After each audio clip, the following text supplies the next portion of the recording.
This is Hatchet, Chapter 18, beginning on page 161. Brian worked around the tail of the plane 2 more times, pulling himself along the stabilizer and the elevator, but there simply wasn't a way in. Stupid, he thought. I was stupid to think I could just come out here and get inside the plane. Nothing is that easy. Not out here, not in this place. Nothing is easy. He slammed his fist against the body of the plane, and to his complete surprise, the aluminum covering gave easily under his blow. He hit it again, and once more it bent and gave, and he found that even when he didn't strike it but just pushed it, it still moved. It was really, he thought, very thin aluminum skin over a kind of skeleton, and if it gave that easily, he might be able to force his way through. The hatchet. He might be able to cut or hack with the hatchet. He reached to his belt, pulled the hatchet out, picked a place where the aluminum gave to his push, and took an experimental swing at it. The hatchet cut through the aluminum as if it were soft cheese. He couldn't believe it. 3 more hacks, and he had a triangular hole the size of his hand, and he could see 4 cables that he guessed were the control cables going back to the tail, and he hit the skin of the plane with a frenzied series of hacks to make a still larger opening, and he was bending a piece of aluminum away from 2 aluminum braces of some kind when he dropped the hatchet. It went straight down past his legs. He felt it bump his foot and then go down into the water. And for a second, he couldn't understand that he had done it. For all this time, all the living and fighting, the hatchet had been everything. He had always worn it. Without the hatchet, he had nothing.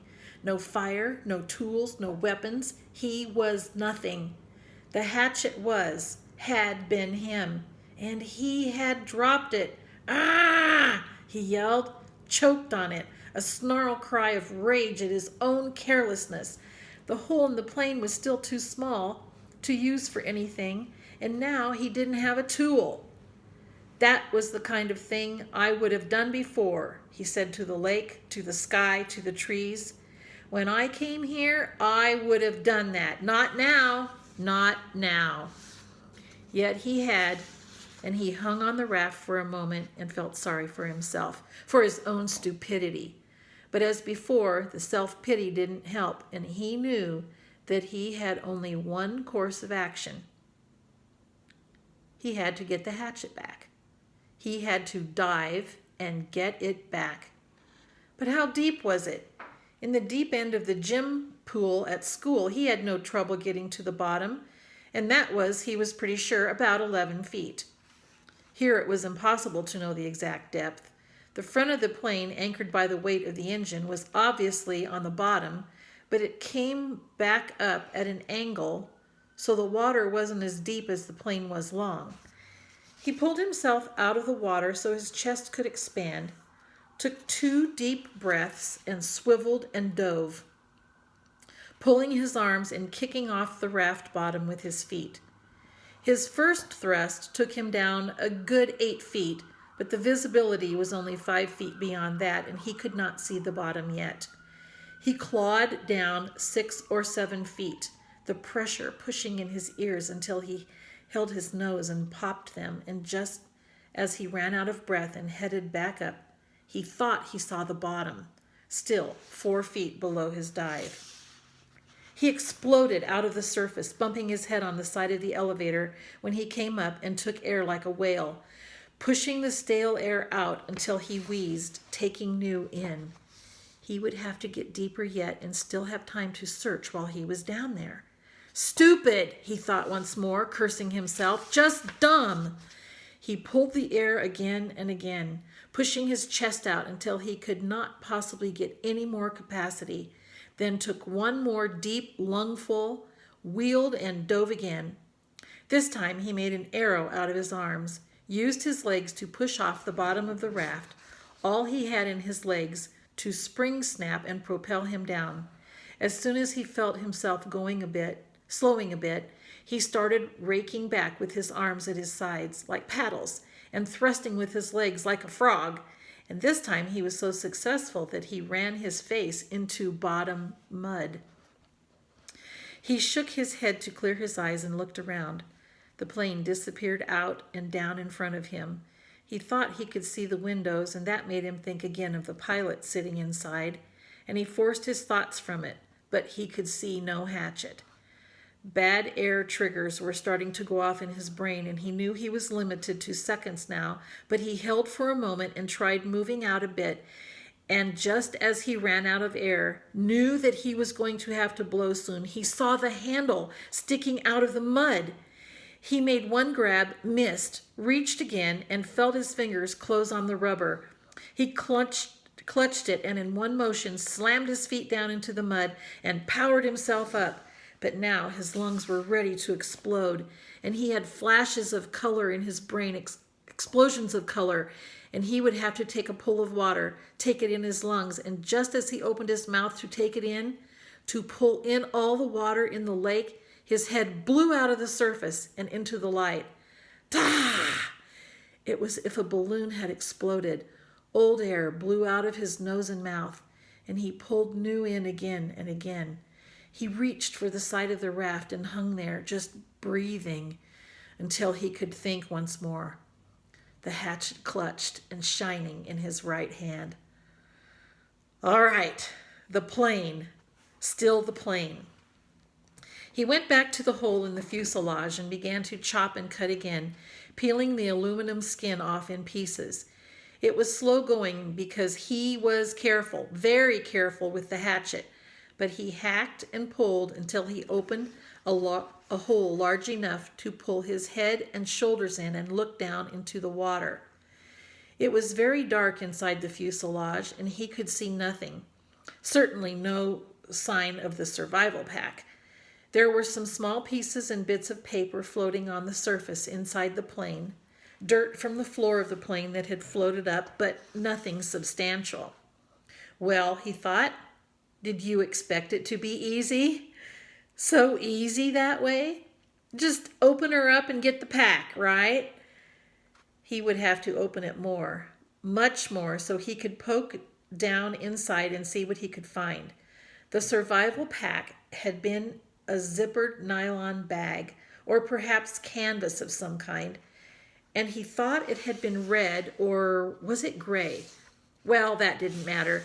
It must have been moved when the plane crashed, and it might be jammed down under something else. He started chopping again, cutting the aluminum away in small triangles, putting each one on the raft as he chopped. He could never throw anything away again, he thought, because they might be useful later. Bits of metal, fish arrowheads or lures maybe.